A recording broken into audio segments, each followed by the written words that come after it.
eh, mi grupo, no puede ser.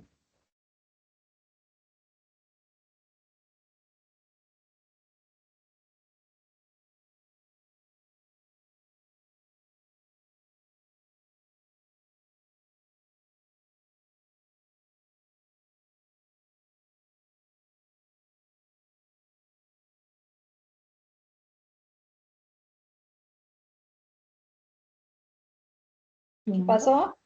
Quispe, Un ratito, por favor. ya. Es que pasó algo con mi laptop. Un ratito, por favor.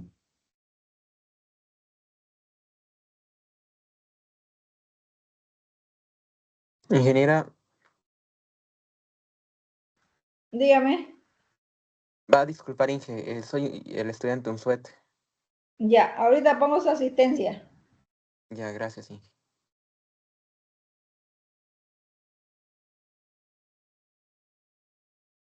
Y ahora sí. Eh, ta-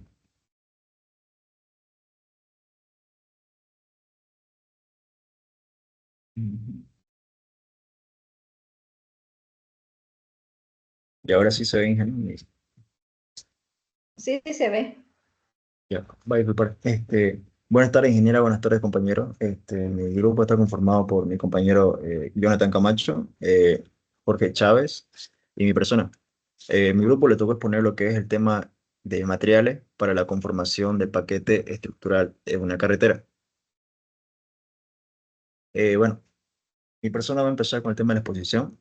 Las diferentes capas que componen lo que es el pavimento carretero tienen una función determinada e importante para lo que es la conservación de, de la conservación, una buena conservación de la misma, con lo que es igual la seguridad de los usuarios.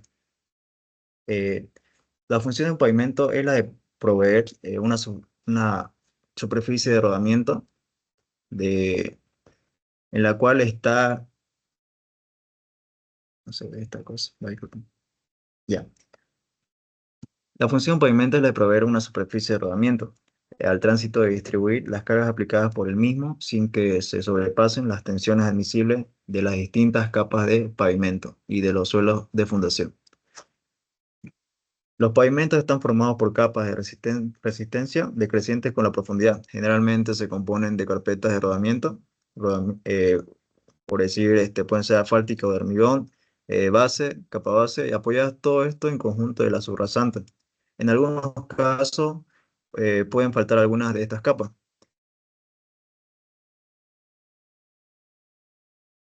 Bueno, la estructura de un pavimento flexible consta de varias capas, el terraplén, la subyacente, subrasante, subbase, capa base y la carpeta asfáltica. La capa base. El concepto de la capa base es la capa de material que se construye directamente sobre la terracería. Terracería viene a ser lo que es un camino sin pavimentar, o sea, y su función es de reducir el costo del pavimento, disminuyendo el espesor de la base, proteger a la base aislándola de la terracería, ya que si el material de la terracería introduce en la base, puede sufrir cambios de volumétricos generados al cambiar las condiciones de humedad, dando como resultado una disminución en la resistencia de la base. Capa base. Es la capa de material que se construye sobre la subbase, es decir, los materiales con los que se construye debe ser de mejor calidad, o sea, una calidad mucho mejor que la subbase, en la cual su función es la de tener la resistencia estructural para soportar las presiones transmitidas por los vehículos. Debe tener el espesor suficiente para que puedan resistir eh, la presión transmitida de la subbase. Capa base, bueno, capa de rodadura de revestimiento asfáltico. En el caso del pavimento flexible, está constituido por un material pétreo, en el que se adiciona un producto asfáltico, que tiene por objeto servir de aglutinante. Esta capa transmite las cargas inducidas por el tráfico hacia la capa base, en la que se apoya. Además, provee una superficie adecuada para el rodamiento del tráfico, donde debe poseer la menor permeabilidad posible con el fin de que el agua superficial drene en su mayor parte sobre esta. Bueno, los diseños para la construcción de un paquete estructural, lo que son, está conformado por la subbase, base, capa de rodadura, geotextiles, materiales de refuerzo y selladores. Bueno, la subbase está conformada por lo que es la gravilla, arena. La base está conformada por lo que es la mezcla de agregados triturados, concreto asfáltico y, bueno, la capa de rodadura está conformada por lo que es el asfalto, concreto, mezcla asfáltica en caliente. La geotextiles, tela geotextil. Materiales de drenaje, está constituida por lo que es la tubería de drenaje, grava de drenaje. Material de refuerzo, viene a ser lo que es la malla de refuerzo, vara de acero, selladores adjuntas, selladores de superficie.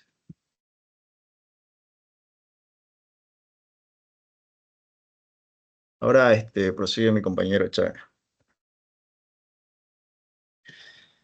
Perdón, pero antes de que continúe, a ver, Quispe, una es los errores ortográficos que tienen su diapositiva, que leyó volumen y después tricos y eran volumétricos, ¿no? Después lee presiones ahí y está mal. Si se fija, tienen que corregir lo que presentan, ¿ya? Hasta se Sí, lee y se entiende diferente. sí, Vuelva a las diapositivas y a ver, me contesta Quispe, ¿ya? sí. Ahora. Ujú, ujú. Ahí.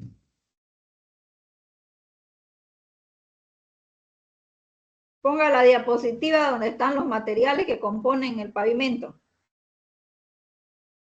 Los materiales que componen el pavimento. Ahí, ahí mismo. Si hablamos de esos materiales, ¿usted ha llevado mecánica de suelo? Sí. Ya. Entonces, según la clasificación ASTO o ASTO, ¿qué sería la subbase? ¿Qué sería la base? ¿Qué tipo de materiales serían la base? Según esa clasificación. ¿Cuál sería su índice plástico? ¿Cuál sería su límite líquido? ¿Y cuál sería su CBR para esos materiales? A ver, Le vuelvo a repetir. Usted me describe ahí los materiales, ya le pregunté, ha llevado mecánica de suelos y ha llevado geotecnia también, ¿ya? Entonces hay una clasificación que ustedes manejan, que es la ASTO, donde les dice el tipo de suelo y a qué corresponde, ¿no? Ese tipo de suelo tiene un índice plástico y tiene un límite líquido y tiene un valor de CBR. Entonces yo quiero saber de lo que usted está hablando, cuál sería el de la subbase y cuál sería el de la capa base, de las dos. ya entendí más o menos. Ya. Bueno, como en lo que es el tema de lo que es en los materiales conformados con lo que es la subbase y la base, por decir ahí dice lo que es la subbase lleva lo que es gravilla y arena. En lo que es grava pertenece a lo que es al grupo de A2, por el tema porque son materiales granulares, o sea, son ¿cómo se llama esto? Eh, Claro, obviamente son materiales granulares, ¿no? No como lo que es el material fino. Se considera que material fino viene a ser pasante al tamiz 4, todo el pasante tamiz 4 y retenido al tamiz 200 viene a ser lo que son materiales finos. Y bueno, yo diría que la gravilla viene a ser por lo que es el A2 y arena perteneciente al grupo de A4. Y más lo que el tema del CBR, la subbase tiende a... No hay arenas A4 por si acaso, ¿no? ¿De No, dónde me saca arena no, A4? no, o sea, digo que la arena pertenece, o sea, no es perteneciente a los materiales granulares, ¿sabes? Mm, Pero Porque usted me lo, dice, según lo que yo entiendo y que muestra en su diapositiva, es que la subbase está compuesta de grava, gravilla y arena. Esa es la composición. ¿Sí? sí, sí, Ya. Todo ese conjunto de que usted ha descrito, arena, gravilla y grava, según la clasificación ASTO, tiene una, busque su clasificación. ¿Tiene su tablita del ASTO? sí, está en mi diapositiva, así que le puedo A mostrar. ver, muéstrela. Ok, está aquí, ahí, ahí, Ahí, a ver, muestre ahí, la tabla. Ujú. Ahí tiene los A1, el sí, A1A y el A1B. Seguramente, no sé por qué ustedes no saben. El A1A es una capa base y el A1B es una capa subbase.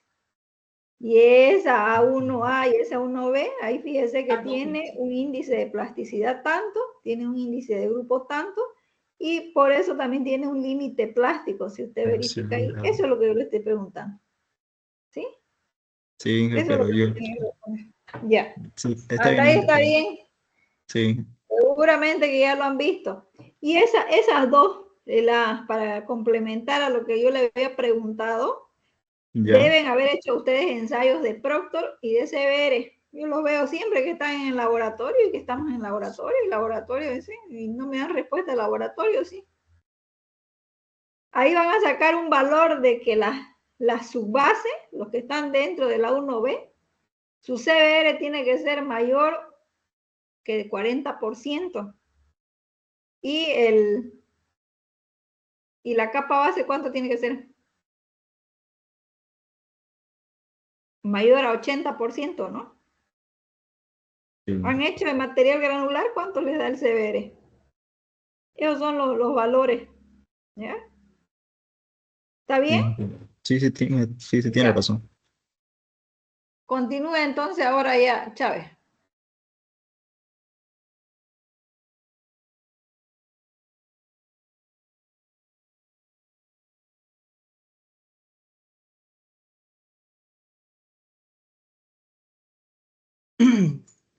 Ya, buenas tardes, ingeniera. Bueno, variación del paquete estructural en pavimentos flexibles y rígidos. Bueno, hoy en día una de las clasificaciones más comunes que podemos hacer en pavimentación son estos dos tipos que son los pavimentos flexibles y rígidos. Actualmente se puede decir que el tipo de pavimento que se va a construir va a depender al uso que se le va a dar, porque cada pavimento tiene sus ventajas y sus desventajas. La estructura que comprende un pavimento flexible, podemos ver que tiene una capa de rodadura, una intermedia, una capa subbase y una subrasante. La capa de rodadura nos dice que es una capa superior de mezclas asfálticas que puede soportar el tráfico y proporciona una superficie de rodadura. La intermedia, o también conocida como la capa base, está conformada por mezclas asfálticas y son de menor calidad. También tenemos la capa subbase, que también está compuesta por materiales granulares como gravas y arena, y nos ayuda a proporcionar estabilidad y drenaje. En el mismo caso, los pavimentos rígidos también tienen bueno, su estructura, que también es una capa de rodadura, capa base, subbase y subrasante. La diferencia entre estos dos pavimentos es que cada una tiene una forma diferente de transmitir las cargas, ¿no? Eh, por ejemplo, un pavimento flexible, bueno, una de las diferencias más importantes es que contiene más capas que una rígida. Y se puede decir también que en algunos casos los pavimentos rígidos dicen que tienen mayor duración de vida, pero esto va a depender del uso que se le da. Por ejemplo, los pavimentos rígidos mayormente están construidos en carreteras. Siguiente, Fran.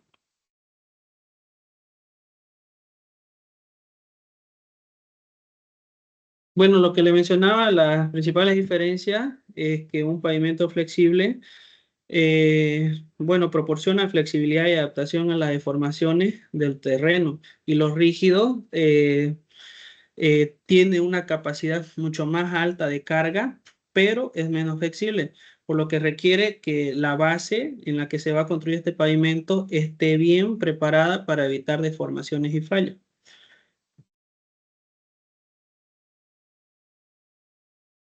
También otra diferencia, se puede decir que un pavimento rígido, a través de la losa de hormigón, absorbe todo el esfuerzo que, que, que es la que se le va a aplicar arriba, en este caso los vehículos.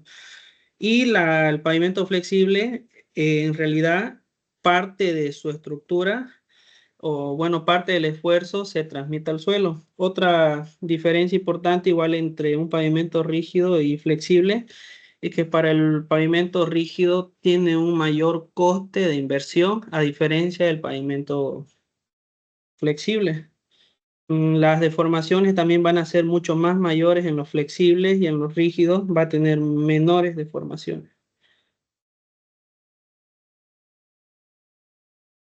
Medidas del paquete estructural en pavimentos flexibles y rígidos.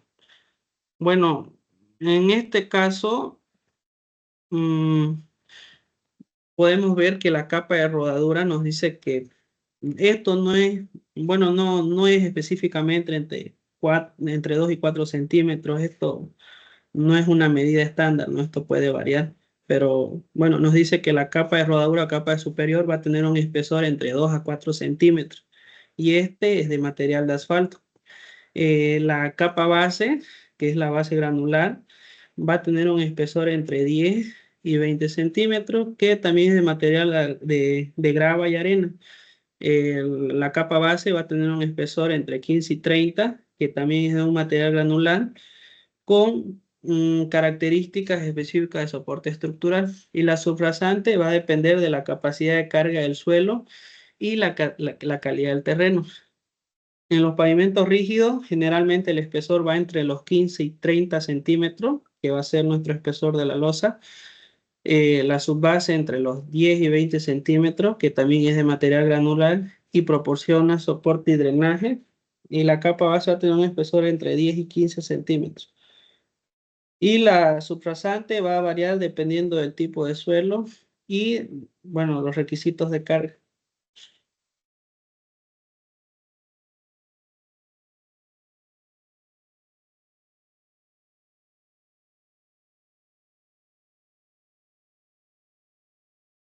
A continuación, mi compañero Camacho le va a explicar sobre el ensayo. Ya, antes de que pase a Camacho, usted, Chávez, la diapositiva donde explica los espesores. Ya. Ya, ahí habla de ciertos valores que usted dice que no son los definitivos, que pueden variar. ¿De qué depende esa variación? Del uso que se le va a dar a esa carretera, o bueno, ese pavimento. ¿Qué es el uso para usted? ¿Qué es el uso? Por ejemplo, no es lo mismo decir un pavimento de carretera, pongámosle que de aquí a Porongo, que una que sea de la ciudad, ¿no? Porque una de carretera va a tener mayor carga que la de una ciudad. Así que ahí el ¿De qué espesor depende varía. la carga entonces? ¿De qué depende la carga? O sea, hablando técnicamente como ingeniero, no es el uso, ¿no? ¿De qué depende? A ver, para ser más claro, más específico. Mm,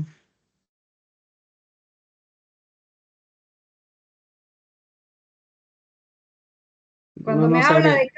de carga está bien, pero hablemoslo, o sea, mejor, más explicado, que sea de lo que ya hemos visto, de la parte de técnica que se ha hablado. Depende del tráfico, ¿no? Sí.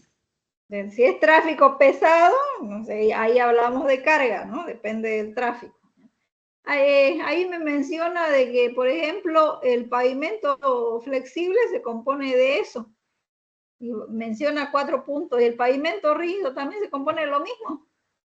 Sí, creo que igual yo estaba viendo que, según yo, bueno, el pavimento flexible tiene más capas que un pavimento rígido, pero no No sé de sabría decir. dónde sacaron esa investigación, porque generalmente el pavimento rígido no tiene capa base, tiene capa Sí, subbase solamente. ¿Ya? Otro punto ahí que hay que resaltar es de que si es un pavimento rígido de avenida o de calle, no tiene subbase tampoco, no se le coloca subbase. Cuando se sí. coloca subbase al pavimento rígido cuando es de carretera, ¿ya?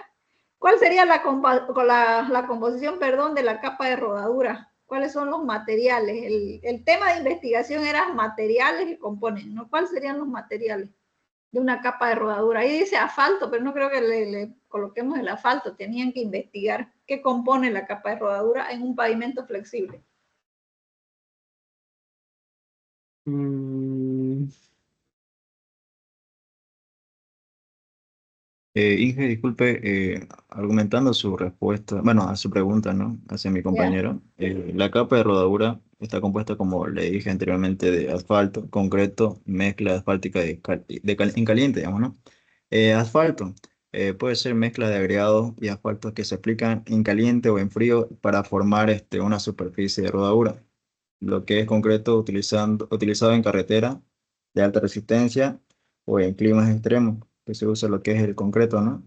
Y en la mezcla asfáltica en caliente puede estar compuesto por agregados y asfalto que se mezclan en altas temperaturas.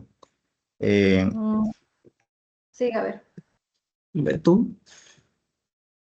¿Cómo? ¿A qué le llama usted concreto, Quispe? ¿Qué es lo que entiende usted por concreto?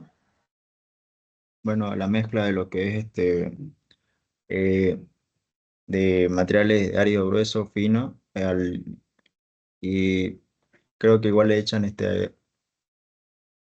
mezcla de cemento, grava, arena y aditivo y agua, pocas palabras. Ya. Si nosotros buscamos en internet, que es lo que ustedes hacen, en la literatura internacional, encontramos que se le llama concreto asfáltico a la mezcla asfáltica que tiene asfalto, tiene agregado, tiene arena y tiene filler. Esa es la composición de esa capa de rodadura para el pavimento flexible. El asfalto que ustedes que ponen como material es una mezcla asfáltica y esa mezcla asfáltica tiene asfalto, tiene agregado, o sea, tiene grava, tiene ripio, tiene arena y tiene un polvito fino que se le llama filler. Ese filler puede ser cemento, puede ser cal o puede ser el polvo de roca, de la misma piedra que trituran para la grava o que sale de la grava, el residuo ese lo utilizan, ¿ya?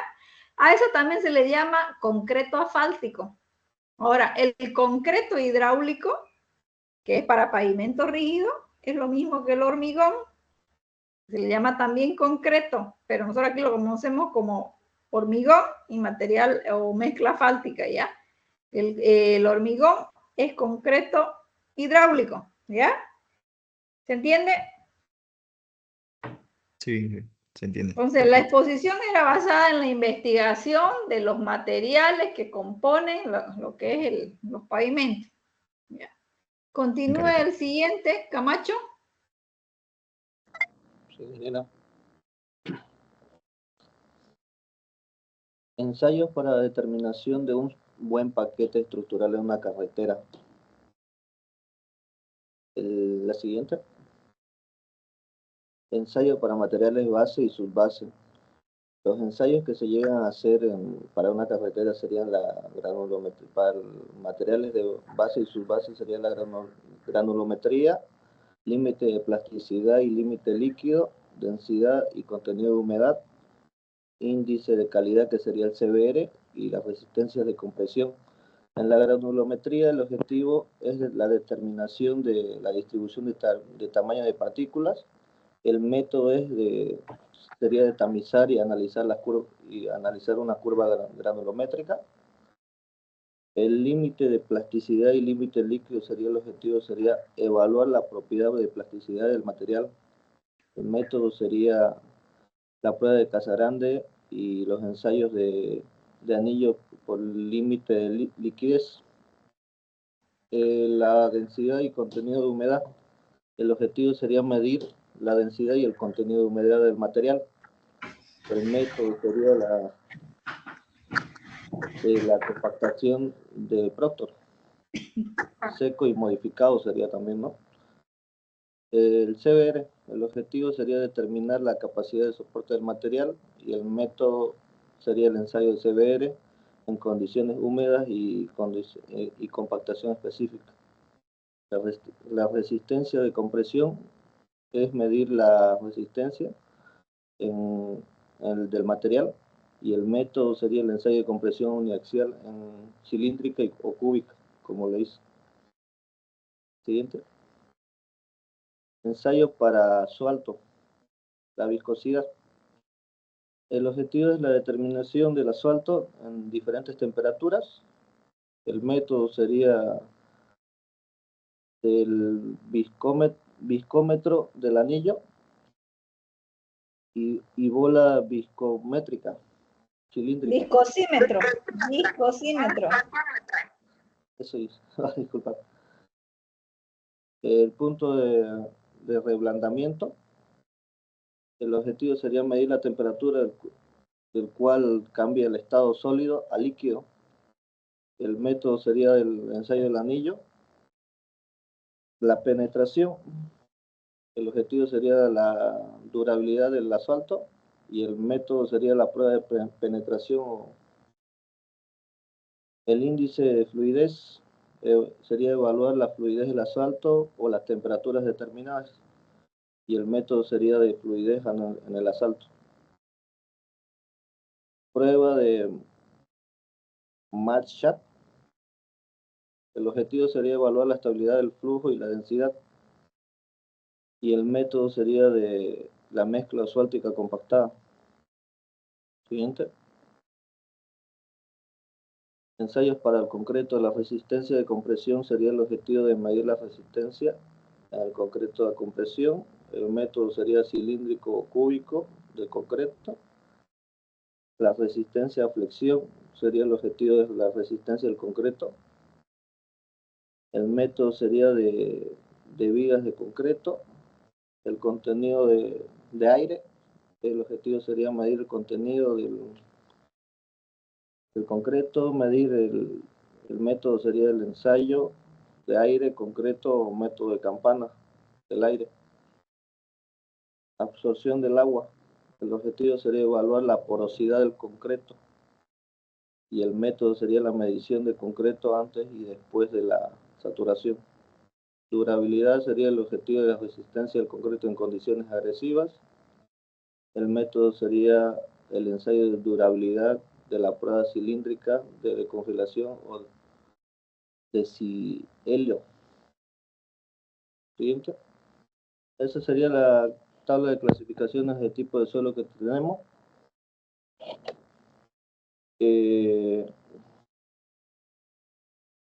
Como vemos ahí, de ahí sería la siguiente, la conclusión. La conclusión es la efectividad del paquete estructural en la cafetera dependiendo de una selección y aplicación cuidadosa de los materiales y el diseño bien pesado en mantenimiento continuo. Esto se asegura la longevidad y la seguridad de la infraestructura vial en una cafetera.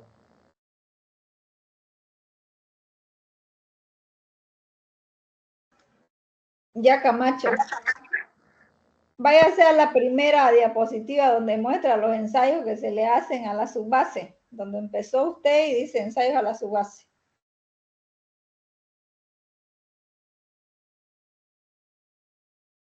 Exactamente, esa de ahí.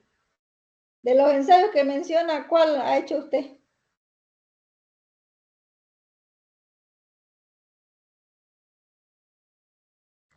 La mayoría. ¿Ya? ¿Cuál es el ensayo de densidad y contenido de humedad?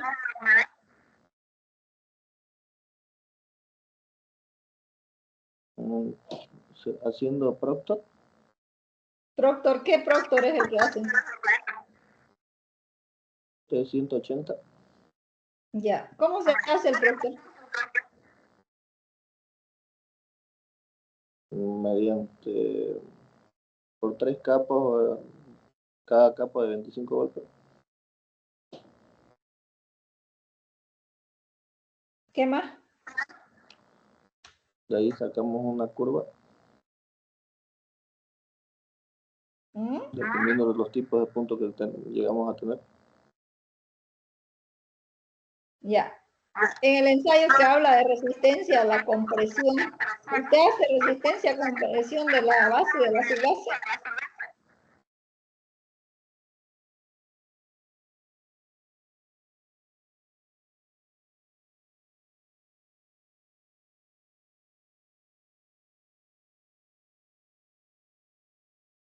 Sí, o sea, No hay ese ensayo en base y subbase. No hay resistencia.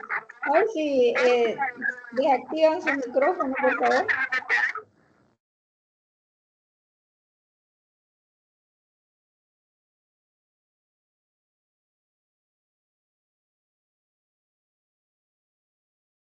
No se hace ese ensayo. No hay ese ensayo, ¿ya? ¿Cómo sabe usted el tipo de suelo? ¿Qué ensayos le determinan el tipo de suelo con el que está trabajando? en la granulometría, ¿sí? ¿Solo la granulometría?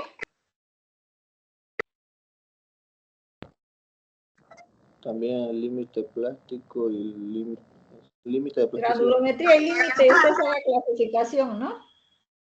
Ya. Hasta ahí entonces el grupo de Quispe, Chávez y Camacho. Siguiente grupo. No se olviden que mañana presentan el informe y los resúmenes, ¿no? En la clase mañana ya son mi grupo. Ya, a ver, ¿se alistan? Inge, disculpe, queríamos mostrarle un video, ¿no? Pero A ver, por para que favor, antes alcance, de que concluyan. ¿Sí? ¿Pueden mostrar?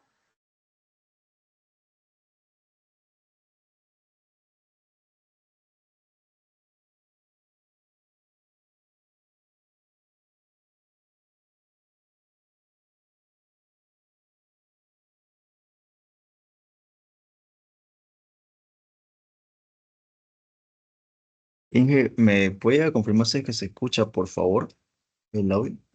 No se escucha.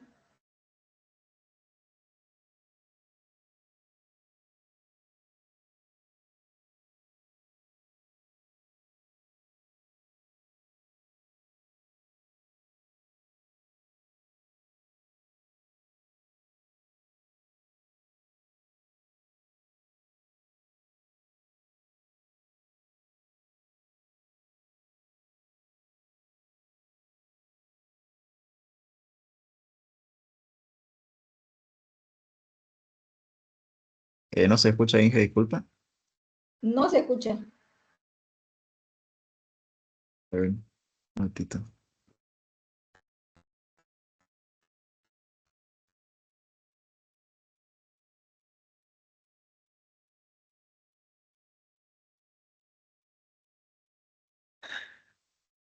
Mi compañero Chávez lo va a compartir, creo que su laptop de él está permitido para compartir el audio, por favor. Ya, está bien.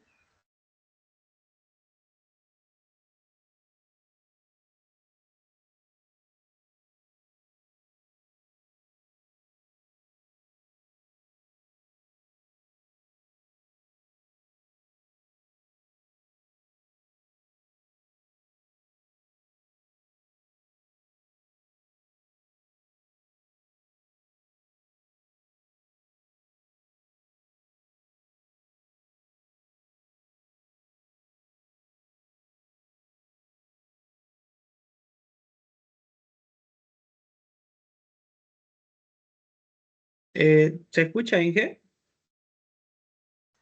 No.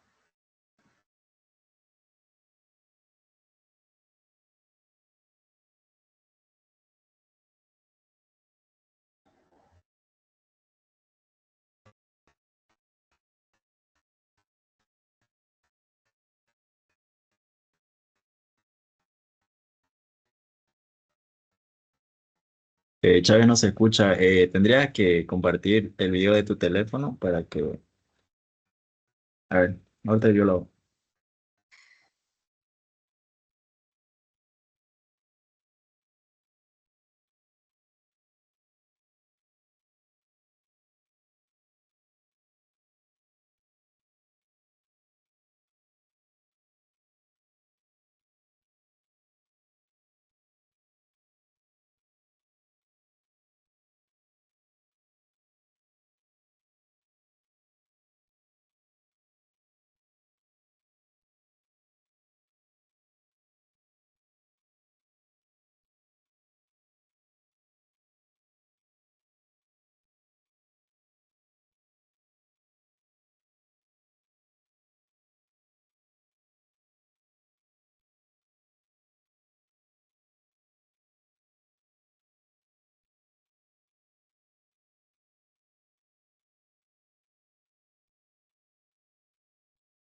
¿Una vez te has preguntado cómo se hacen las carreteras?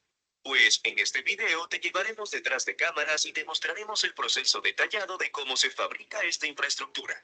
Desde la selección de los materiales hasta el final, descubrirás todo lo que necesitas saber sobre el proceso de fabricación de una carretera.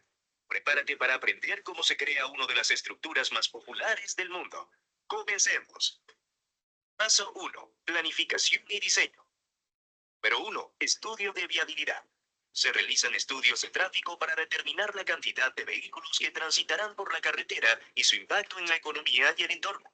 Se evalúan aspectos como los costos de construcción y mantenimiento, beneficios económicos y ambientales.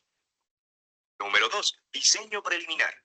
Los ingenieros y arquitectos crean un diseño preliminar basado en datos topográficos, tráfico proyectado y consideraciones ambientales. Se decide la ubicación, el ancho, la longitud y otros detalles. Número 3. Estudio de impacto ambiental. Se evalúan los efectos potenciales en el medio ambiente, incluyendo la vegetación, el agua y la vida silvestre. Esto puede requerir mitigación de impactos negativos. Número 4. Diseño detallado. Los ingenieros desarrollan planos precisos que incluyen detalles como el perfil de la carretera, curvas, pendientes, drenaje y cimientos. Paso 2. Preparación del terreno. Este paso implica la preparación física del terreno donde se construirá la carretera.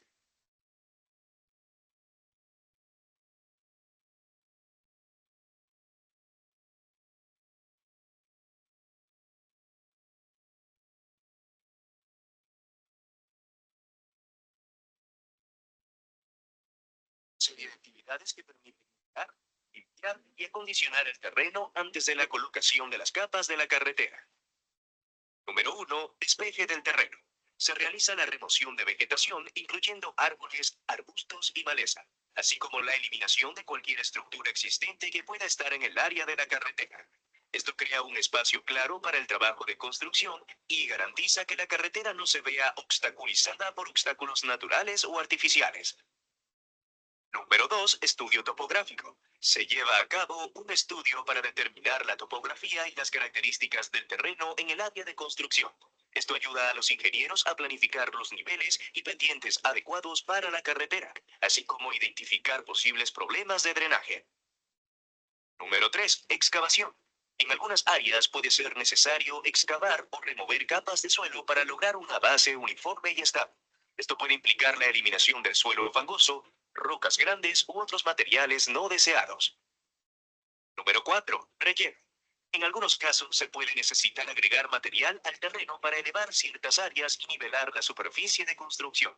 Esto se hace utilizando material adecuado como tierra compactada o agregados para crear una base firme. Paso 3. Subbase y base. Número 1. Colocación de la subbase. La subbase es la capa inferior que se coloca directamente sobre el terreno preparado. Suele estar compuesta de material granular como grava, piedra triturada o material reciclado. Esta capa se coloca en una capa uniforme y se compacta utilizando rodillos pesados para asegurar una base estable. Número 2. Compactación de la subbase. La subbase se compacta con rodillos pesados para reducir los espacios vacíos y lograr una mayor resistencia. La compactación también ayuda a prevenir el asentamiento futuro y la deformación de la carretera debido al tráfico. Número 3. Pruebas y control de calidad. Se realizan pruebas de densidad y resistencia en la subbase compactada para asegurarse de que cumple con los estándares requeridos. Si los resultados son satisfactorios, se procede a la colocación de la capa base. Número 4. Colocación de la base. La base es la capa superior de material que se coloca sobre la subbase. Puede estar compuesta de agregados naturales o mezclas asfálticas. La base proporciona un soporte adicional y una superficie más uniforme para el pavimento final. Número 5. Compactación de la base. Al igual que con la subbase, la base se compacta utilizando rodillos para asegurar que esté bien compactada y uniforme. La compactación es esencial para garantizar la resistencia y la durabilidad de la carretera. Paso 4. Pavimentación. Número 1. Preparación del pavimento. Antes de la colocación del pavimento se asegura de que la base esté correctamente compactada y lista para recibir la capa superior. Cualquier irregularidad se corrige para asegurar una superficie uniforme. Número 2. Mezcla asfáltica o concreto. Dependiendo del diseño de la carretera, se prepara la mezcla asfáltica caliente o el concreto fresco que se utilizará para la pavimentación. Estos materiales son esenciales para crear una superficie resistente y duradera. Número 3. Colocación de la mezcla.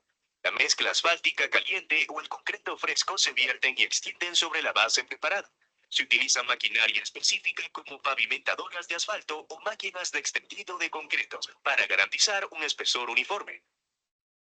Número 4. Compactación. Después de colocar la mezcla, se utilizan rodillos pesados para compactarla y lograr una superficie uniforme y densa. La compactación mejora la resistencia y la durabilidad del pavimento.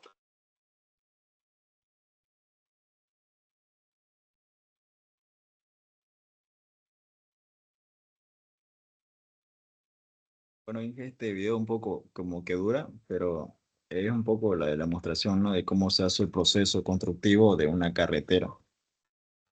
Sí, está bien explicado su video, bienísimo. Ya, bien. Quispe, Chávez y Camacho. El siguiente grupo se prepara.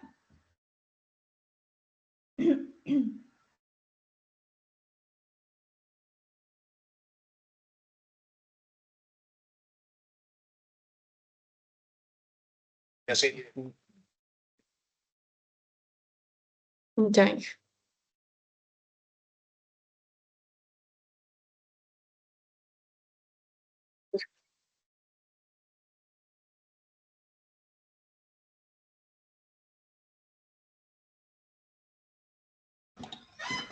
Inge, después mi grupo.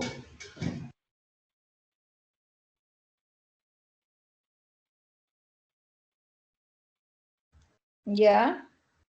Entonces el grupo es Elian, Isabel y Mario, ¿no?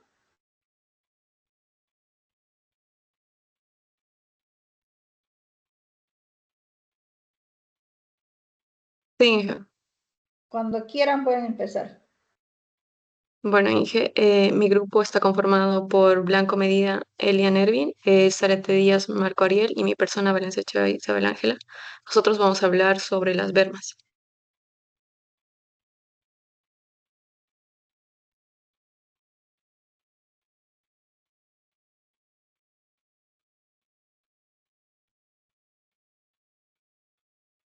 No se escucha el micrófono. Ya, Inge. Ahora sí. Los integrantes de mi grupo son Blanco Medina, Elian Ervin, Zárate Díaz, Mario Ariel y mi persona Isabel Ángela Valencia Ochoa. Nosotros vamos a hablar sobre el tema de las bermas. Como definición, la berma es una franja lateral que puede estar pavimentada o no, que va fuera de la calzada del camino. Esta misma tiene un tratamiento especial, ya que no se contempla el flujo vehicular en este mismo, sino está exclusivamente diseñada para situaciones de emergencia. ¿Para qué sirve la berma? Eh, Sirve para construir una zona de transición entre la zona de circulación vehicular y el exterior de la vía, donde no se contempla el mismo movimiento de velocidad. Luego actúa como una barrera invisible de seguridad para que en situaciones de emergencia que puedan ocurrir, este sirva en un momento para estacionarse los vehículos y que no influyan en el flujo vehicular. Para posibilitar la detención de emergencia de vehículos para que no moleste el resto de vehículos. Estructuralmente, las bermas están diseñadas para soportar menos carga que las calzadas, por el tema de la funcionalidad que tiene cada una de estas. Prohibiciones respecto al uso de la berma. En las bermas no se puede instalar kioscos, casetas, nada permanente, ya para que no impida la visualización vehicular y de los peatones. Está prohibido ejercer comercio ambulante por esta parte sin autorización, ya que, como les indicamos anteriormente, estas mismas están diseñadas exclusivamente para la detención de emergencia. Las bermas tienen múltiples propósitos y características claves. Entre ellas va la seguridad. Es un espacio, como les dije, es un espacio seguro para que el vehículo se detenga. Mantenimiento de la carretera es que se puedan poner señalización cuando se está haciendo el mantenimiento de la carretera, limpieza de la carretera. Drenaje sirve para que en situaciones donde la lluvia se acumula en la calzada, esta berma se puede generar con una pendiente para que vaya a la canaleta que se encuentra a los exteriores. Delimitación de carretera para que em, tenga una transición entre donde es la carretera y donde es el flujo natural o zonas adyacentes de la carretera. Estética y medio ambiente es para que en algunas bermas, se instalan jardineras, las cuales benefician no solo la visión, digamos, sino también a que reduzca el impacto ambiental de, de ruido y también de aire. Instalaciones auxiliares. En las bermas se puede instalar controles de velocidad, se puede instalar estaciones de servicio, control de acceso. Esto mismo puede funcionar como un punto de acceso para la entrada y salida de los vehículos. Esto en intersecciones, por ejemplo, y almacenamiento de nieve en zonas donde la nevada ataca mucho eh, y se encuentre obstruida la carretera, se puede sacar la nieve que se encuentra ahí y depositarlas en las bermas para que no interrumpa, no sea un obstáculo al flujo vehicular. Eso es.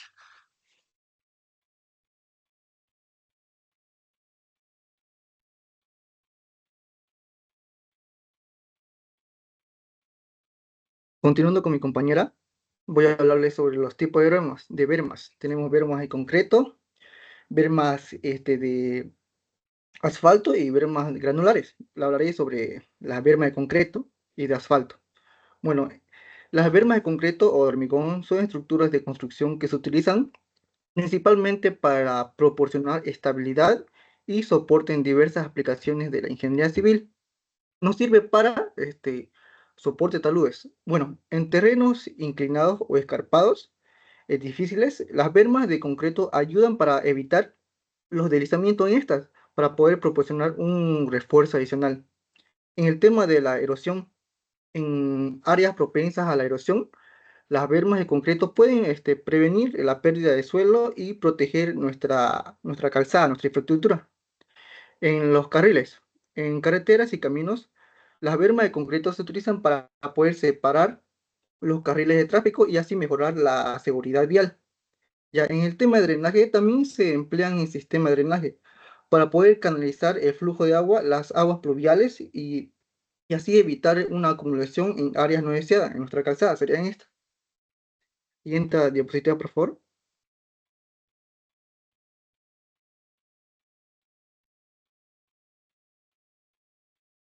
Bueno, en cuanto a las dimensiones, la altura, esta varía según la función. Para soporte, taludes o estabilidad pueden ser de varios metros. El ancho suele ser de mayor la base y ser estrecha hacia la parte superior para poder asegurar una distribución adecuada de cargas y así facilitar el drenaje. En el tema de pendiente, la inclinación es muy importante, debido a que pueden ser de 1 a 1 o más suaves. Para estas aplicaciones de drenaje, la pendiente puede ser más pronunciada. Ya, ahora en el diseño estructural, los cálculos estructurales, estos incluyen el análisis de cargas, fuerzas y momentos, para poder asegurar que las bermas puedan soportar el peso y las tensiones esperadas sin fallar. Detalles constructivos. Esto influye en las juntas para poder permitir la expansión y contracción del concreto. Siguiente diapositiva, por favor. Bueno, durabilidad. La resistencia al clima. El hormigón o concreto debe estar diseñado para poder resistir condiciones climáticas extremas. En resistencia a la erosión. En aplicaciones donde el agua pueda impactar la berma. La construcción. La preparación del terreno. El área debe ser excavada y nivelada antes de ser colocada el hormigón.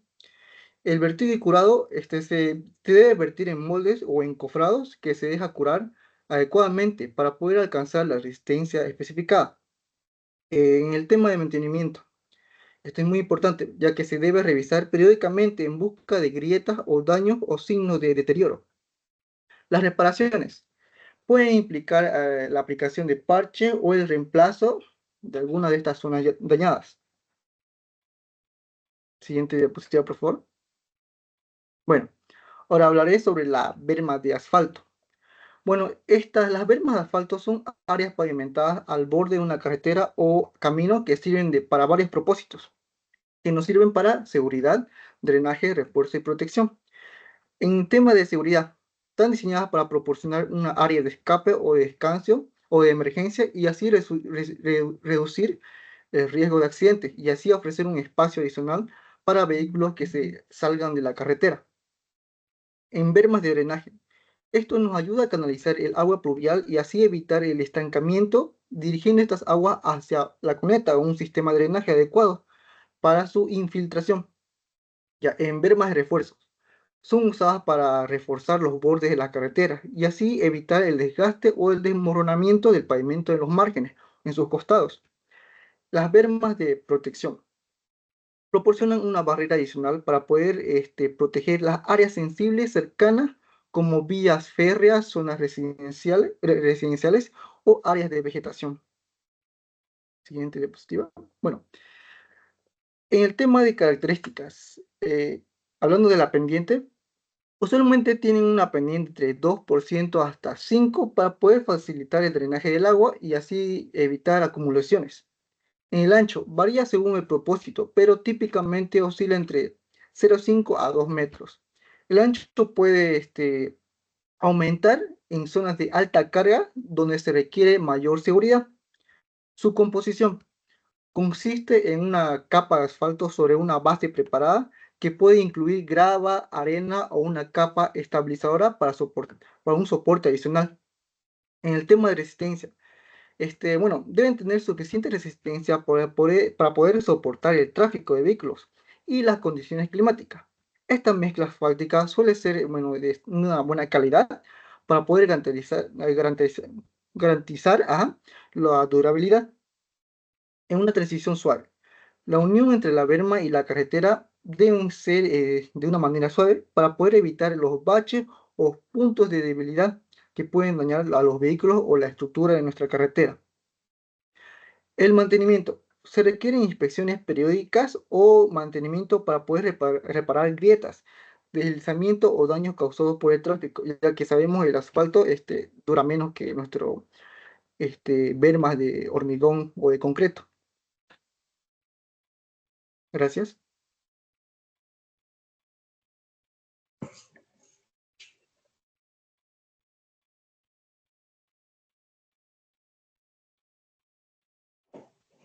Bueno, las bermas granulares.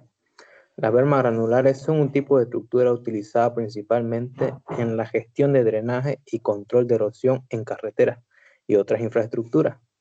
Estas bermas se construyen utilizando materiales granulados como grava, piedra triturada o mezcla de estos materiales. Algunas de las características que tenemos serían los materiales, que está compuesta por grava, utilizada por su capacidad para permitir el flujo de agua y su estabilidad. La piedra triturada ofrece una mayor estabilidad y resistencia a la erosión. La mezcla de agregados puede incluir una combinación de grava, arena y piedra triturada para optimizar las propiedades de drenaje y estabilidad. El diseño geométrico. La pendiente generalmente tiene una pendiente diseñada para facilitar el drenaje del agua. La pendiente típica puede variar entre 2 y 5%, dependiendo del propósito y el terreno. Ancho y profundidad.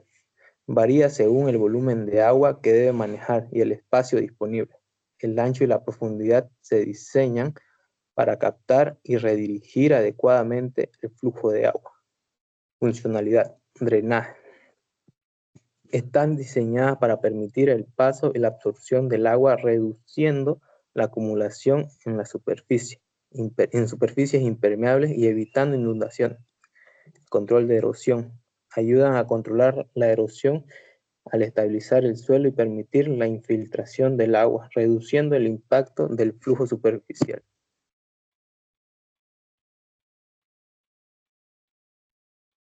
Construcción. Para la construcción sería primero la preparación del terreno. El área debe ser excavada y nivelada. La colocación de los materiales. Los materiales granulados se colocan en capa. El mantenimiento.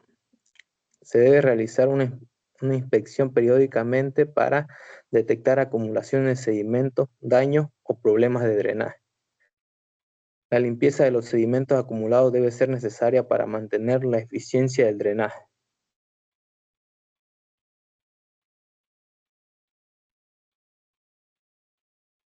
Sus usos más comunes de las bermas granuladas llegaría a ser el drenaje de carretera, utilizadas al borde de la carretera para capturar y redirigir el agua de lluvia, evitando que éstas se acumulen y cause daños a las estructuras.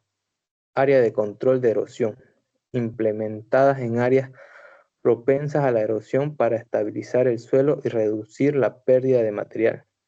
Sistema de gestión de aguas pluviales.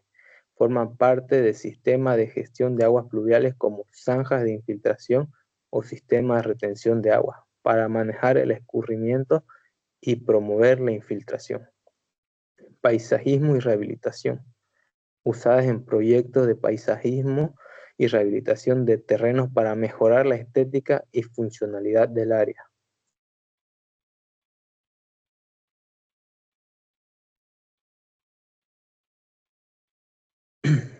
Bueno, en el informe se analizó las características y las condiciones de las bermas estudiadas. A través de las observaciones y evaluaciones realizadas se ha evidenciado la importancia de su adecuado diseño, mantenimiento y supervisión para garantizar la estabilidad de taludes, la seguridad vial y la sostenibilidad ambiental de la infraestructura. Las bermas no solo juegan un papel crucial en la contención y distribución de las cargas, sino que también son fundamentales para minimizar el riesgo de deslizamientos y erosión, mejorando así la durabilidad de las infraestructuras adyacentes. Gracias. Bueno, ya que leyeron y leyeron, a ver, ahora me contestan de acuerdo a lo que investigaron o lo que copiaron. Hablan de las dimensiones de las bermas. Los tres, por favor, con su cámara, para que me contesten.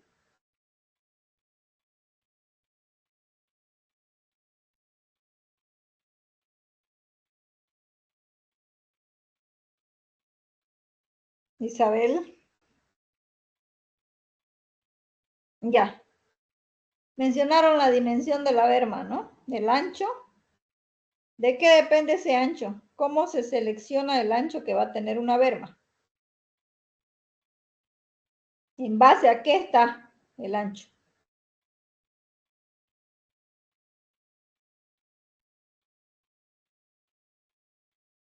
Depende de la calzada y de cuántos carriles sea esta. O sea que mientras mayor el número de carriles que tiene la calzada, más ancha va a ser la berma, ¿es así? No, también Depende del volumen de tráfico y del tipo de carretera también. Ya. A ver, Isabel,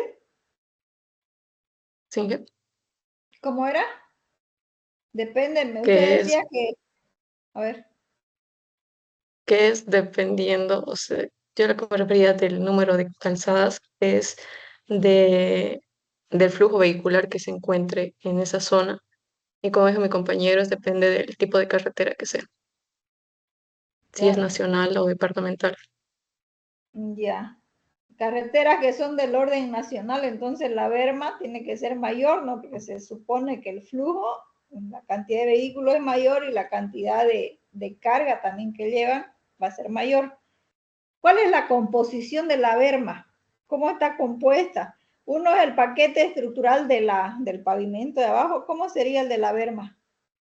¿Similar o varía o cómo es? A ver.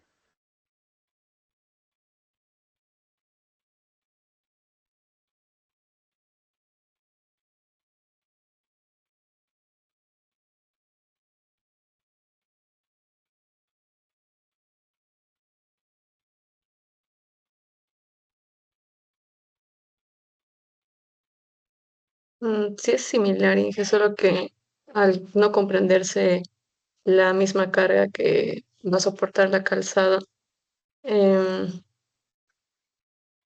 el espesor no va a ser el mismo, digamos, ¿Por qué? ¿Por qué no es el mismo? porque no está comprendida para soportar la misma carga que va a soportar la calzada. Ya, bien.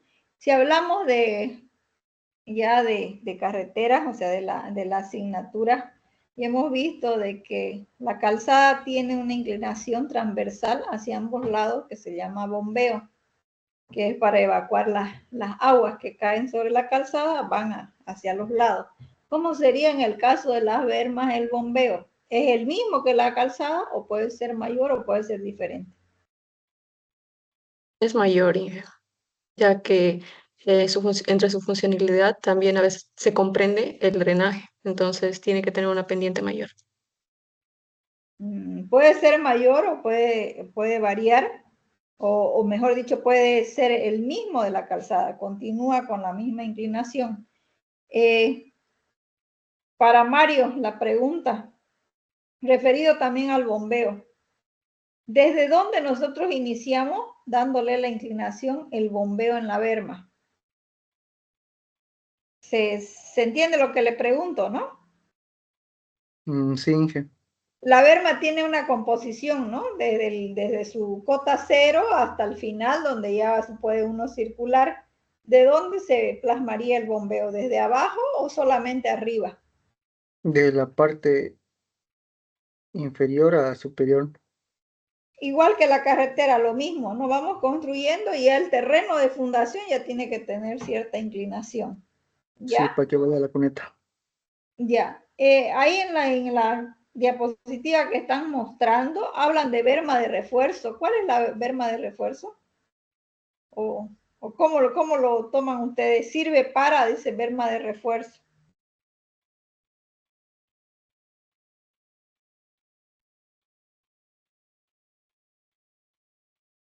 Bueno,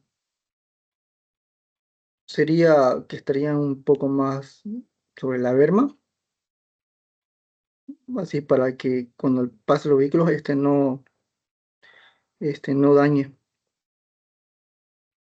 A ver, su compañero. Es para que cuando existe supresión de la tierra, el levantamiento que existe en la calzada, que normalmente ocurría si es que no se encuentra la berma, al estar la berma, eh, o sea, es la berma la que soporta esa presión y es esta que se desgasta y ya no causa tanto desgaste en la calzada. O sea, son los extremos, ¿no? El paquete de la calzada es uno y la berma sirve como apoyo, como muro de contención, si queremos verlo así, que confina o encaja o encierra todo el paquete. Entonces ya evita de que el agua se infiltre por debajo o por los laterales y dañe todo el paquete y ese paquete se deslice o se erosione. Ese es el medio de protección que tiene la función de protección que tiene la berma. Ya, bien. Entonces es blanco. Valencia, usted blanco solo leyó nomás, ¿no? Y a tropezones. Ya, y al igual que si fuese una exposición presencial, ustedes tienen que conocerla. Si bien copian, tienen que conocerla para por lo menos leerla bien, ¿ya? Isabel Valencia y Mario Zárate. Hasta ahí, 2 grupos. Siguiente grupo. ¿Quién me había Mi dicho grupo. nosotros? ¿Kevin? Yo. Sí. Ya. Prepárense.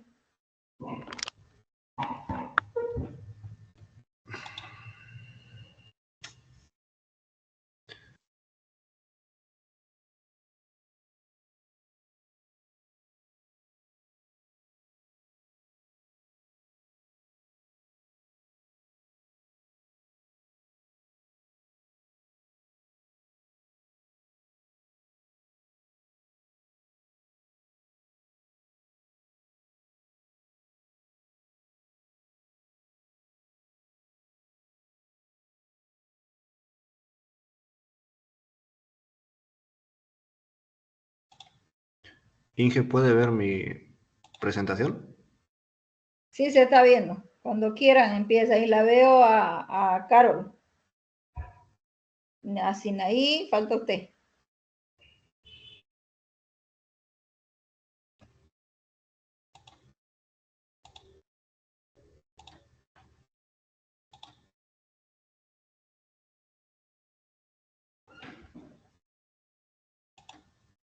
Mm,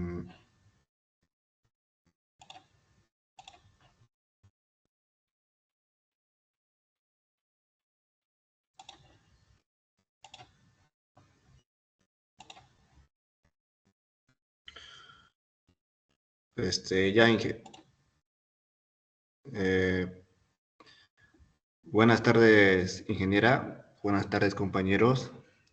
A continuación, mi grupo les va a hablar sobre las distancias de visibilidad en la carretera. Los integrantes de este grupo son Lora Choque, Cristabel Sinaí, Rojas Soria, Carol Fiorella y mi persona, Kevin Torres Gómez. A continuación va a empezar mi compañera Carol.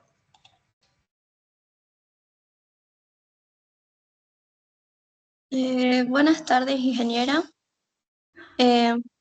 Para introducirnos al tema de qué son las distancias de visibilidad en carreteras, podemos decir que la distancia de visibilidad en una carretera es un factor muy importante, ya que este nos garantiza seguridad y eficiencia en el tráfico.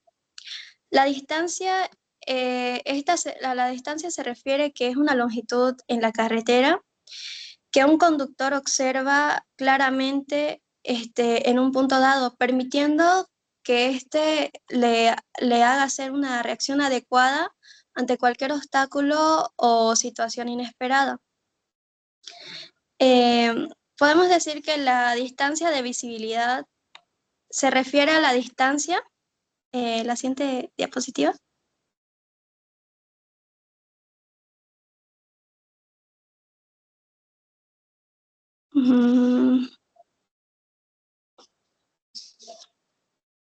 Bueno, la siguiente diapositiva, podemos decir que la distancia de visibilidad se refiere a una distancia que el conductor necesita para percibir, identificar y reaccionar ante un obstáculo o peligro en la carretera.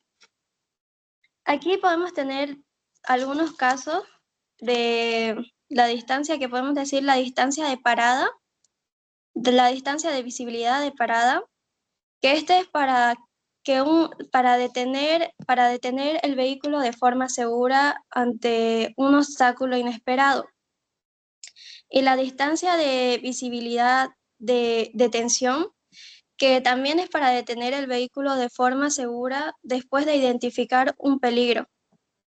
La distancia de adelantamiento es para adelantar a otro vehículo de forma segura y teniendo en cuenta la visibilidad la distancia de visibilidad del carril contrario. La importancia de la distancia de visibilidad es importante para la seguridad en la carretera. La siguiente diapositiva que nos permite observar los obstáculos y también tomar decisiones y realizar maniobras con anticipación. Una visibilidad insuficiente, una distancia de visibilidad insuficiente en una carretera puede aumentar los riesgos de accidentes y también reduce la eficiencia en el tráfico. ¿Cómo calculamos algunos parámetros para la distancia que necesitamos para determinar la distancia de visibilidad que se utilizan en una definición de una serie de parámetros? Podemos decir que necesitamos algunas alturas, que sería la altura de delanteros, la altura de ojos de conductor en un automóvil, la altura de obstáculos fijos en una carretera, la altura de ojos de conductor de un camión o bus, la altura de luces traseras de un automóvil o menor altura perceptible de carrocería y la altura del techo de un automóvil. En la siguiente diapositiva aparecen algunas figuras de la dimensión de tipo de automóviles o camiones que se presentan según su radio de giro y las trayectorias para cambios de direcciones progresivos. Ahí en la figura 1 podemos ver que es para automóviles, en la figura 2 para un camión, en la figura 3 para un bus interurbano y en la figura 3 para un camión semirremolque. Luego, ¿cómo se calculan las distancias de visibilidad? La distancia de visibilidad se calcula de diferentes formas. Estas dependen de las situaciones, ya que cada uno tiene un diferente método de resolución. Nosotros vamos a empezar con la distancia de visibilidad de parada. Esta se calcula en una situación donde el asfalto esté mojado por las precipitaciones o cuando esté seco. En este caso, nos dice que nosotros debemos calcular en la situación más crítica. Y en este caso, la situación más crítica sería cuando el pavimento está mojado. Aquí tenemos un ejemplo que no sé si se podría agrandar más para que lo vean mis compañeros.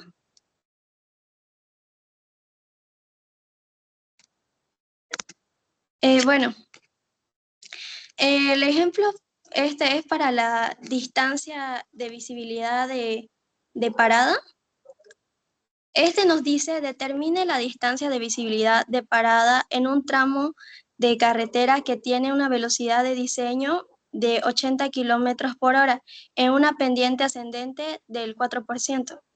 En el siguiente gráfico podemos ver que el automóvil tiene una posición inicial que es donde percibe y reacciona ante un obstáculo que está al frente de él. Así que tiene una distancia hasta aplicar los frenos, una distancia de reacción. Y luego hasta que reaccione y aplique los frenos tiene una distancia final. Seguimos con el procedimiento del ejercicio.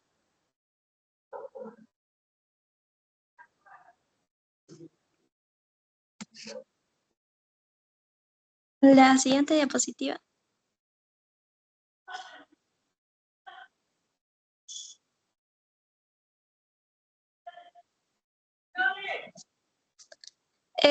Luego, aquí tenemos la tabla para una velocidad de proyecto, que en este caso la velocidad inicial es de 80 kilómetros por hora. El coeficiente de longitud, ahí vamos a sacar nuestro coeficiente de fricción longitudinal, que en este caso, en la tablita, en la primera fila tenemos la velocidad de proyecto, que en nuestro caso es el 80 kilómetros por hora. Y nosotros necesitamos nuestro coeficiente de fricción longitudinal, que es 0.310. Para calcular la distancia de parada nos da la siguiente fórmula, que es 0.278 por la velocidad de diseño por el tiempo de percepción más la reacción, que es 2.5 segundos, más 0.39 por la velocidad de diseño al cuadrado sobre el coeficiente de fricción longitudinal más o menos la pendiente ascendente o descendente. En este caso nosotros vamos a sumarla porque nuestra pendiente es ascendente y nos dará un resultado de distancia de parada de 127,51 metros.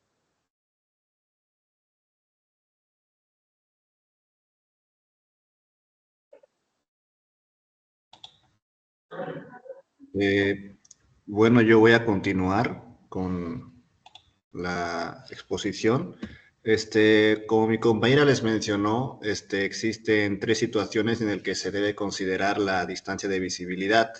Una era la distancia que anteriormente mencionó mi compañera y otra sería la distancia de visibilidad de paso o adelantamiento. Antes de entrar en el detalle de cómo se calcula, debemos entender que esta distancia se calcula en una situación en particular, la cual es cuando existe solamente una vía de ida y una vía de vuelta. Es decir, por ejemplo, si ubica más o menos la carretera entre Cotoca y Pailón, más o menos en esas situaciones que se calcula o se toma en cuenta esta distancia. Entonces, después, en la siguiente diapositiva les voy a mostrar un gráfico, pero previo a eso es importante que se conozcan las variables, ¿no? Que básicamente es una sumatoria de distancias que nos va a dar la distancia total de visibilidad. La D1 corresponde a la distancia recorrida durante el tiempo de percepción y reacción. La distancia 2 corresponde a la distancia en la que se adelanta al siguiente vehículo y se ocupa el carril contrario. La distancia 3 corresponde a la distancia en la que el vehículo se adelanta al final de su maniobra. Y la distancia 4 es solamente 2/3 de la distancia 2. Es básicamente un espacio en el que ya el vehículo puede seguir su camino, su ruta. Aquí en este gráfico no sé si estoy un poco confundido porque no sé si lo pueden ver bien. Aquí en este gráfico se puede ver. Mejor si lo agranda, no se ve. Mejor si lo agranda, no se ve. A ver, un ratito, por favor. A ver, lo voy a, ya que estamos de forma, a ver, no.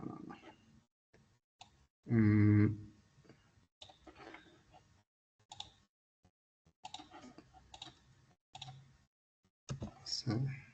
Inge, no sé si puede ponerlo como administrador o no sé, porque me están sacando cada rato del team. Inge puede. No sé si aquí ya se puede apreciar mejor, Inge, el gráfico. Lo traté de agrandar. Sí, ahí ya se ve. Ahí está mejor. Mire, es lo que le comenté anteriormente, ¿no? La distancia de visibilidad de adelantamiento es la sumatoria de las 4 variables que mencioné anteriormente, en el que la D1, como se puede ver aquí, es esa distancia en el que el vehículo tiene la percepción y reacción de adelantar, es esa distancia. La distancia 2 corresponde a esa distancia en la que el vehículo rebasa al que quiere adelantar y se mete por su delante, ¿no? Invadiendo la vía contraria. Y la distancia 3 corresponde a la distancia de separación que hay en esa fracción de segundos en el que el vehículo que viene por la otra vía digamos que viene de frente, ¿no? Es esa, aquí se puede ver sin usar muchas palabras. Y la distancia 4 es básicamente lo que comenté antes, que es una distancia que ya se considera que el vehículo ya ha finalizado el proceso, ¿no? Que son 2/3 de la distancia 2. Y aquí podemos ver cómo se calcula. Cada distancia, por más sencilla que parezca, tiene una deducción por fórmula. Aquí se puede ver la fórmula de la distancia 1 se calcula con 0,278 por el tiempo 1, que es aquí se indica que es el tiempo de maniobra en segundos, por la velocidad del vehículo que adelanta, menos la diferencia de velocidades entre el vehículo que adelanta y el que es adelantado, que por lo general tiene que ser de 15 kilómetros por hora. Es como que la velocidad que relaciona al vehículo que adelanta y al que es adelantado, más la aceleración por el tiempo 1/2. La distancia 2 es solamente la velocidad del vehículo que adelanta por el tiempo de empleado para que el vehículo realice la maniobra de adelantar. Y la distancia 3 es variable entre 30 y 90 metros. Y la distancia 4, como mencioné, son 2/3 de la distancia. Y aquí, esta es una tabla que relaciona a todas estas distancias, en la que básicamente se puede simplificar, ¿no? De forma más genérica, si se puede decir. Básicamente la variable de esta distancia es la velocidad que tiene el vehículo que quiere adelantar. Aquí se pueden ver rangos, si pueden fijarse, dice rango de velocidad específica en la tangente en la que se efectúa la maniobra. Entonces tenemos esos rangos, ¿no? De 50 y 65 kilómetros por hora, 66 y 80, 81 y 95, 96 y 110. Y ya más que ya considera ese mismo rango. Entonces, la idea de esta tabla es que dependiendo a cada caso, ya se puede asumir una distancia próxima a la que sería la distancia de visibilidad. Las fórmulas que yo mencioné hace rato van a dar un resultado muy similar a las que se tiene en la última fila. Por ejemplo, para la de 50 y 65 tenemos que la distancia de visibilidad tiene que ser de 317 y así sucesivamente. Entonces, esta tabla nos sirve para hacerlo más ágil, ¿no? El proceso, dependiendo de la velocidad que se quiera analizar, dependiendo del caso. Después tenemos la distancia de visibilidad de cruce. Como su nombre indica, se refiere a esa distancia que tiene que haber para que un vehículo pueda cruzar de forma que se evada cualquier peligro para el vehículo. En la que tenemos este gráfico, que lo voy a... Perdón, un momento.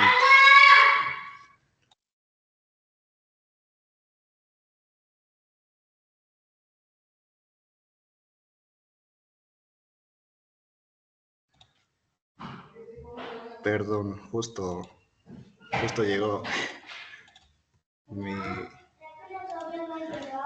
Ya, aquí se puede ver el gráfico de esa distancia que queremos calcular, ¿ya? En la que tomamos en cuenta básicamente solamente tres variables, que es la distancia D, la distancia W y la distancia L, que representa la distancia W es el ancho que hay de la carretera. La S representa la distancia que hay entre el vehículo que quiere cruzar y el punto final donde quiere llegar. Y la distancia L corresponde a qué tan largo es el vehículo. Entonces, estos factores son los que tenemos que tomar en cuenta para poder calcular esta distancia. Y bueno, aquí indica, ¿no? Más o menos qué significa cada variable, la D, la W, la L y la S. Entonces, es un proceso que es, por no decir igual, muy similar al anterior. Aquí tenemos diferentes fórmulas para calcular las variables que necesitamos para calcular la distancia de visibilidad. Entre ellas podemos mencionar esta distancia mínima, que aquí está expresada con una fórmula matemática. También tenemos esta otra fórmula que sirve para deducir variables para aplicar la fórmula, pero todo se reduce básicamente a esta tabla, ¿no? Que es muy similar a la otra, en la que esta vez la variable que tenemos que escoger para calcular la distancia está en relación del tipo de vehículo que quiera cruzar. Tenemos un vehículo liviano, un camión de 2 ejes, un tractocamión de 3 ejes con semirremolque, que básicamente la diferencia de estos vehículos es qué tan largo es. Esa es la variable principal. Y aquí, en función de su velocidad, podemos determinar la distancia de visibilidad para el cruce. Por ejemplo, suponiendo que la velocidad de ese caso sea de 70, para un vehículo de tipo liviano va a ser 140, para un camión de 2 ejes va a ser 197 y así sucesivamente. Entonces, esas fórmulas que mencioné hace rato son para corroborar, básicamente. Finalizando con la parte de práctica, una parte más, donde se consideran las distancias de visibilidad. Se consideran en curvas, intersecciones y pendientes. En curvas es fundamental para que los conductores puedan anticiparse a los peligros. En intersecciones es crítica para que los conductores puedan ver el tráfico que se aproxima y tomar decisiones seguras. Y en pendientes puede ser limitada por la topografía del terreno.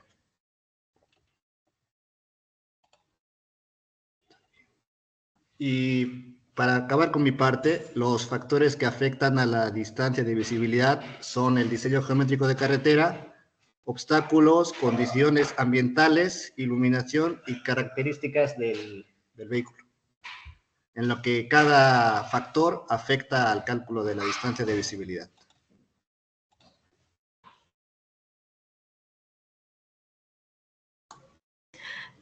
Buenas tardes, ingeniera.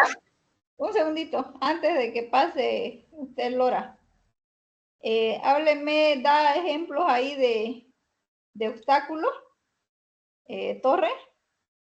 Sí. Menciona que los factores puede ser el diseño geométrico de carretera, está bien. Obstáculos, dice, ¿qué tipo de obstáculos podríamos tomar en cuenta para las distancias de visibilidad?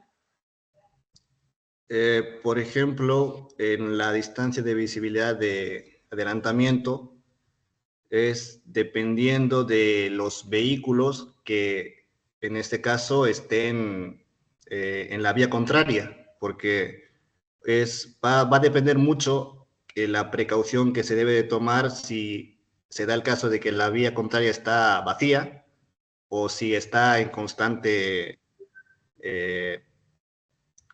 tráfico, porque digamos que le va a dar mayor seguridad a ese proceso.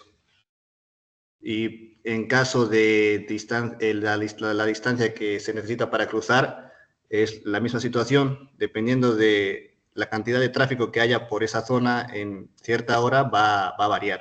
Entonces, a eso se refiere. ¿No será, por ejemplo, en una intersección? Puede ser que la intersección no tenga separadores, no tenga isleta, entonces ese es un obstáculo, ¿ya?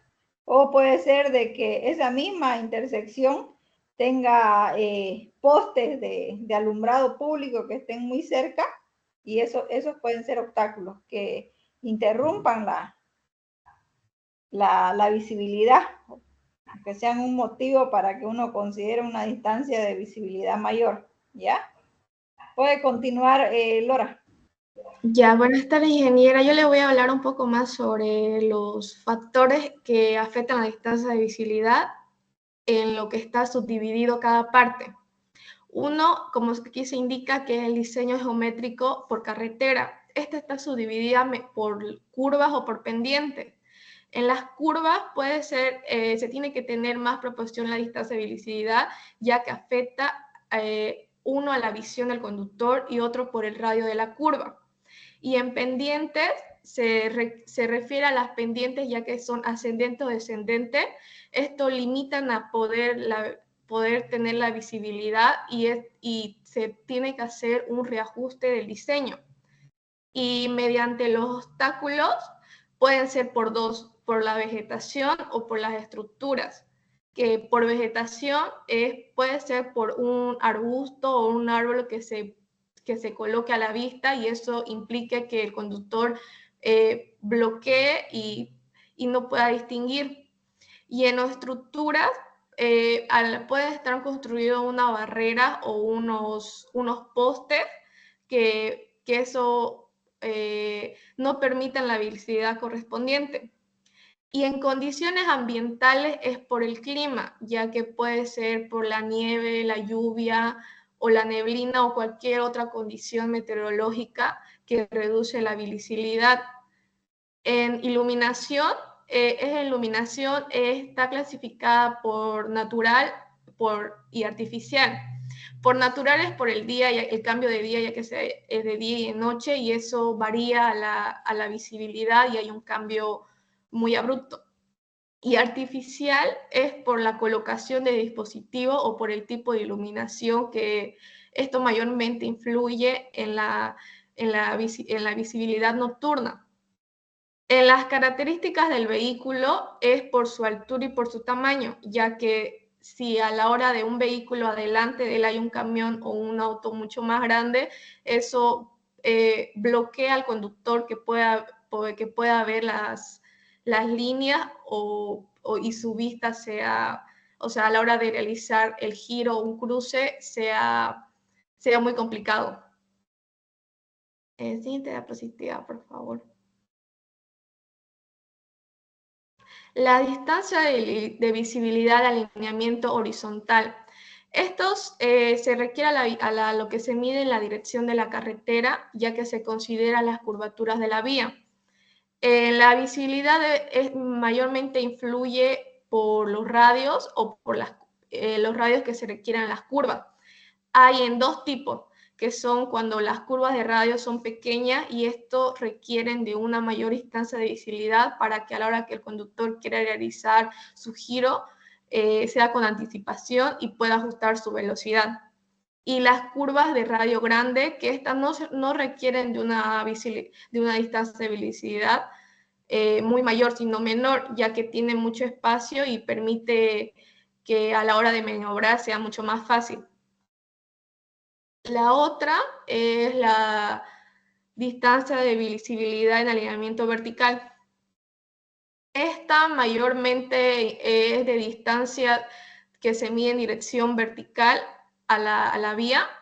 Esta se consideran dos, que son las crestas o los valles, que mayormente influye en que debe ser suficiente para que los conductores puedan ver el terreno o cualquier tipo de obstáculos que se presentan.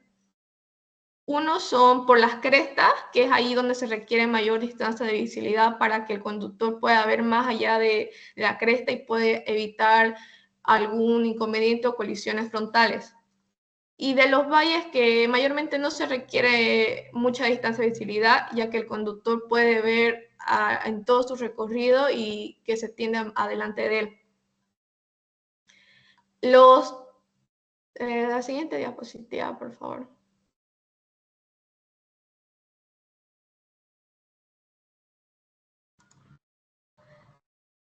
Bueno, ya. De la siguiente diapositiva se habla sobre los tipos de carretera en las que se consideran las distancias de visibilidad. Los tipos de carreteras son en las carreteras rurales, que es donde las carreteras tienen curvas más pronunciadas y tienen más obstáculos, que es donde se necesita mayormente la visibilidad adecuada para poder evitar algún accidente o un inconveniente. En las carreteras de alta velocidad, estas se requieren distancias de visibilidad mayores para poder permitir una conducción segura a altas velocidades que va el conductor. En las carreteras urbanas, ya que el tráfico es denso y los peatones, se requiere una visibilidad adecuada en las intersecciones y en zonas de cruce donde se realiza. En las autopistas son donde mayormente se requieren distancias de velocidad mayores que se consideran ahí altas velocidades y influye el flujo de tráfico continuo. Y en las curvas es donde se requiere distancia de velocidad para que los conductores puedan ver en el camino y puedan evitar algún accidente o algún inconveniente. Y en los puentes se necesita distancia de velocidad mayores debido a la altura y a la posible presencia de obstáculos que se pueden encontrar en algunos puntos. El siguiente diapositiva es sobre cómo se aplica la distancia de visibilidad. Algunos ejemplos de aplicación son para mantener la seguridad en las carreteras. El principal es las señales de pare, que estos se colocan en intersecciones para poder garantizar que el conductor pueda ver el tráfico y se pueda aproximar antes de cruzar. En señales de ceda al paso, se colocan en intersecciones para que los conductores puedan ver el tráfico y puedan ceder el paso si es necesario. En curvas pronunciadas, se puede colocar espejos o algún dispositivo para mejorar la visibilidad de los conductores y puedan evitar algún accidente o algún inconveniente. En la siguiente diapositiva son las ventajas adecuadas de las distancias de visibilidad. Una de las ventajas son la seguridad mejorada, que es donde reduce el riesgo de accidente y proporciona a los conductores el tiempo suficiente para poder reaccionar a algún obstáculo que se presente y pueda evitarlo. El otro es la conducción cómoda, ya que el conductor puede avanzar con más fluidez y se estresa menos, ya que siguen los parámetros de la distancia y eso permite que no haya un accidente. Y la fluidez del tráfico, que facilita el flujo continuo del tráfico, ya que especialmente en carreteras que hay de altas velocidades. Como conclusiones y recomendaciones, tenemos que la distancia de visibilidad es un factor crítico en la seguridad vial, ya que es importante que los diseñadores de carretera se les consideren cuidadosamente la distancia de visibilidad, ya que es necesaria para cualquier tipo de carretera y en las condiciones del tráfico. Por lo tanto, uno se puede mencionar algunas recomendaciones, que es el diseño seguro, que es fundamentalmente para diseñar carreteras con las distancias de visibilidad adecuada, que esto proporcione que se evite accidente y se tenga seguridad vial. Y el mantenimiento es un factor igual importante, ya que esto influye en la limpieza de la vegetación y la eliminación de los obstáculos, ya que es crucial para poder mantener la visibilidad y no pueda ocurrir accidentes o inconvenientes a la hora del manejo. Eso sería todo, ingeniera. Muchas gracias. Bien. Hablabas ahora de las curvas en cresta y curva en valle. ¿Cuáles serían esas? ¿Cuál es una curva en cresta? Mostrame un gráfico para ver la distancia de visibilidad.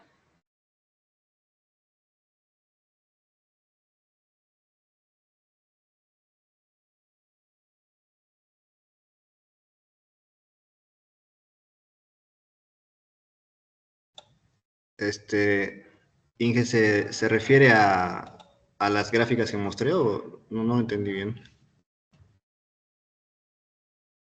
Ella hablaba de curvas en cresta y curvas en valle. ¿Cuál es la forma de una curva en cresta para ver la distancia de visibilidad? Usted mostró unas gráficas, pero es considerando de que el tramo lo ve en planta, ¿no? ¿Cómo sería en curva? ¿Cómo sería la distancia de visibilidad en curva?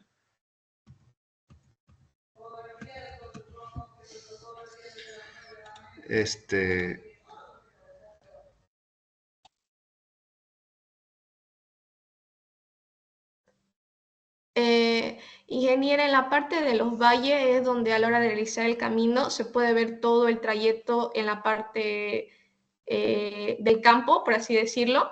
Se ve todo y no perjudica mucho a la hora del conductor.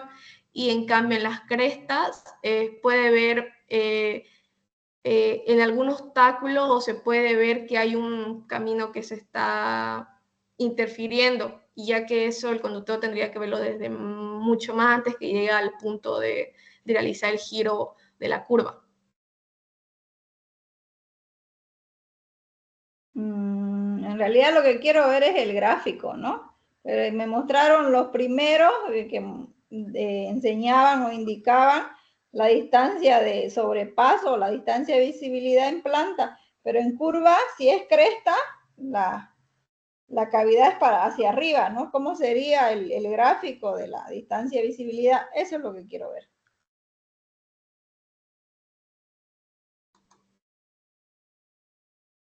Se lo...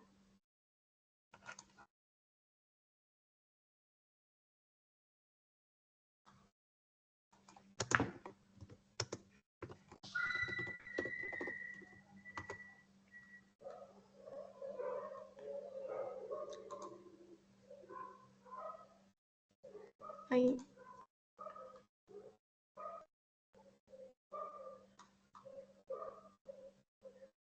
¿Se lo puedo compartir?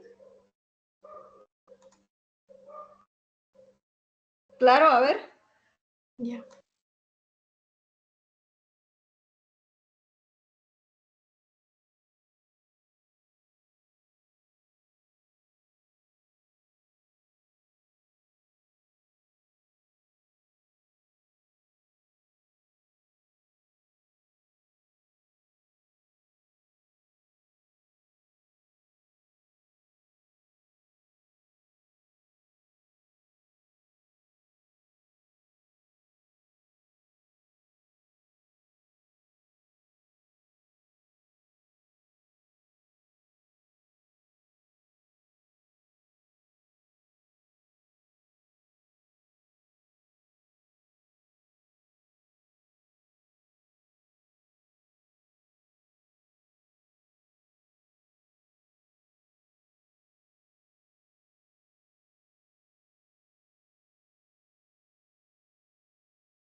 ¿Se puede ver, Inge?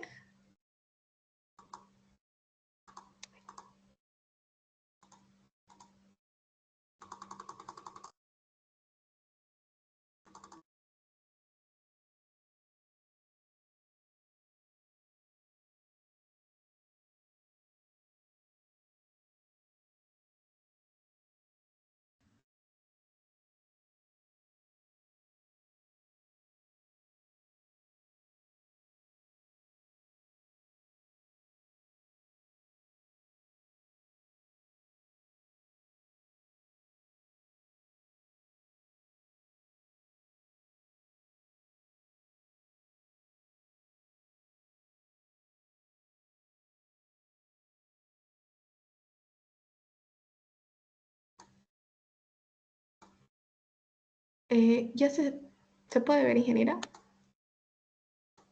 No.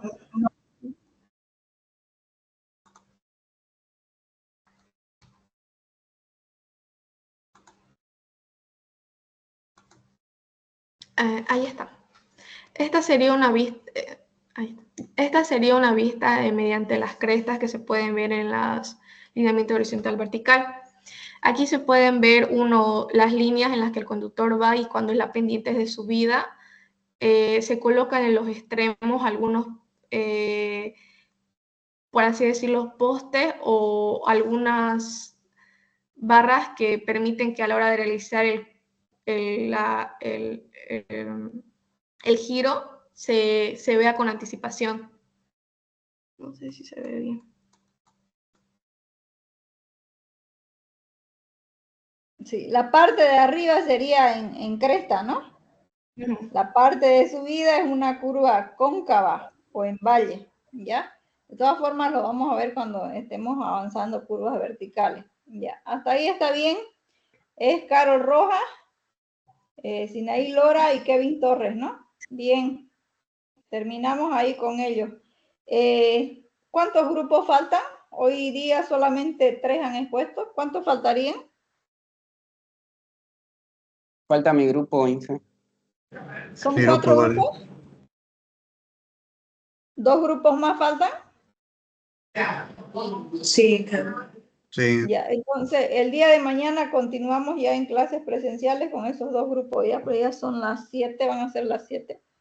Entonces, ahí vamos a quedar por ahora. ¿Alguna pregunta?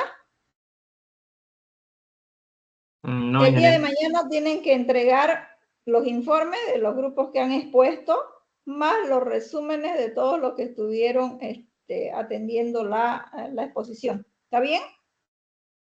Quedaremos ahí entonces el día de hoy. ¿Sí? Está bien, Está ingeniero. bien, está ingeniero. bien. Hasta luego, Está bien, gracias. Hasta el día de mañana. Nos Solo vemos dije que lo vaya mañana. bien. Bye, Hasta bye. Hasta luego, luego. ingeniero. Hasta luego.